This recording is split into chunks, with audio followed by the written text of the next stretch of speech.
नमस्कार दोस्तों, हमारी सीरीज भारतीय वीरांगनाएं में आज की गाथा उस महान वीरांगना की है जिसने मोहम्मद गौरी को अपनी तलवार के वार से नपुंसक बना दिया था।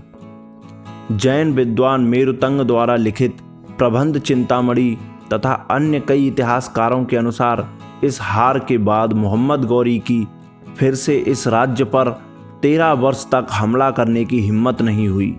समय न व्यर्थ करते हुए सीधा कहानी की तरफ रुख करते हैं। इससे पहले आप ऐसी ही इतिहास के पन्नों में दबी महान गाथाओं के बारे में जानने के लिए हमारे चैनल इनक्रेडिबल इंडियन हिस्ट्री को सब्सक्राइब कर लें।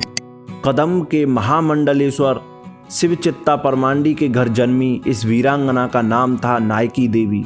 बचपन से ही विलक्षण प्रतिभा की धनी, युद्ध कला में पारंगत, कूटनीतिज्ञ रानी का विवाह पाटन के युवराज अजयपाल सोलंकी से हुआ।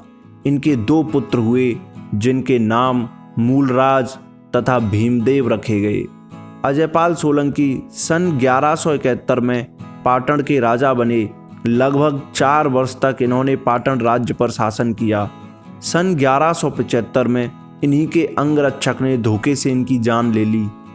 महाराज अजयपाल की मृत्यु के बाद राज्य के पदाधिकारियों ने नायकी देवी के युद्ध कौशल, राजनीतिक ज्ञान तथा कूटनीतिज्ञता को देखते हुए रानी से राज्य की गद्दी पर बैठने का निवेदन किया, किंतु रानी ने कहा कि किसी राज्य के उत्तराधिकारी के होते हुए किसी और का सिंहासन पर बैठना अनुचित है। उन्होंने बालक मूलराज का राज्याभिषेक कराया तथा उसके समर्थ होने तक उसका प्रतिनिधित्व करने का फैसला किया। इधर तुर्क शासक शहाबुद्दीन मोहम्मद गौरी हत्या, लूट और बलात्कार के उद्देश्य से भारत की तरफ बढ़ रहा था। 1175 से 1176 के बीच उसने मुल्तान और कच्छ पर आक्रमण किया और आसानी से जीत हासिल कर ली। इसके बाद उसकी कुदृष्टि पाटन राज्य पर पड़ी। उसने एक बालक राजा तथा एक विधवा रानी द्वारा संरक्षित राज्य को लूटने के इरादे से अपना लश्कर पाटन की राजधानी अनहिलवाड़ा की ओर रवाना कर दिया।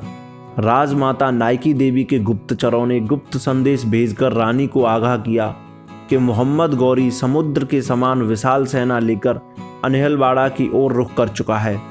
संदेश मिलते ही राजमाता नायकी देवी ने युद्ध की रणनीति बनानी शुरू कर दी। इन्होंने उत्तर के सभी राजाओं के पास एकजुट होकर युद्ध करने के लिए संदेश भिजवाए। नाहरवाल के महाराजा राय, जो सिर्फ 14 वर्ष के थे, उन्होंने अपने प्रशिक्षित हाथियों के साथ इस युद्ध में अपनी सेना को मदद के लिए भेजा था। मोहम्मद गौरी ने अनहिलवाड़ा से 40 मील की दूरी पर आबू पर्वत के पास गद्दार घट्टा पर अपना सैन्य शिविर जमा लिया। वहां से राजमाता के पास सैनिक के हाथों संदेश भिजवाया कि यदि नायकी देवी स्वयं को, अपने दोनों बच्चों को, राज्य की सभी महिलाओं और कन्याओं के साथ संपूर्ण धन दौलत को मुझे सौंप दें तो मैं जान बख्श दूंगा अथवा युद्ध में मरने के लिए तैयार रहें। रानी ने राज्य की सभी महिलाओं और कन्याओं को पास के राज्य नोडल के महाराजा कल्हड़ देव की शरण में भिजवा दिया तथा अपने सैनिकों की एक टुकड़ी को भेष बदलकर मोहम्मद गौरी की सेना में शामिल कर दिया। बाकी कुछ हजार सैनिकों को आबू पर्वत की घाटियों में छुपा दिया तथा कुछ सैनिकों के साथ युद्ध भूमि की तरफ निकल गई। मोहम्मद गौरी राजमाता नायकी देवी को कुछ मुट्ठी भर सैनिकों के साथ अपनी ओर आता देखकर खुश हो रहा था। उसे यह जीत बहुत आसान प्रतीत हो रही थी। राजमाता का घोड़ा गौरी से कुछ दूरी पर आकर रुक गया। मोहम्मद गौरी कुछ समझ पाता उससे पहले ही तय रणनीति के अनुसार गौरी की सेना में मौजूद रानी के सैनिकों ने हर हर महादेव के उदय घोष के साथ गौरी की सेना को काटना शुरू कर दिया। गौरी भागकर अपने सैन्य सुरक्षा घेरे में घुस गया तथा जवाबी हमले के लिए सेना को तैयार करने लगा। तब तक आबू घाटी में छुपे हुए राजमाता के सैनिकों ने चारों तरफ से गौरी की सेना पर हमला बोल दिया। इधर रानी ने तुर्की सैनिकों को गाजर मूली की तरह काटना आरंभ कर दिया। वे मोहम्मद गौरी के सुरक्षा चक्र को तोड़ते हुए गौरी के सम्मुख जा पहुंची।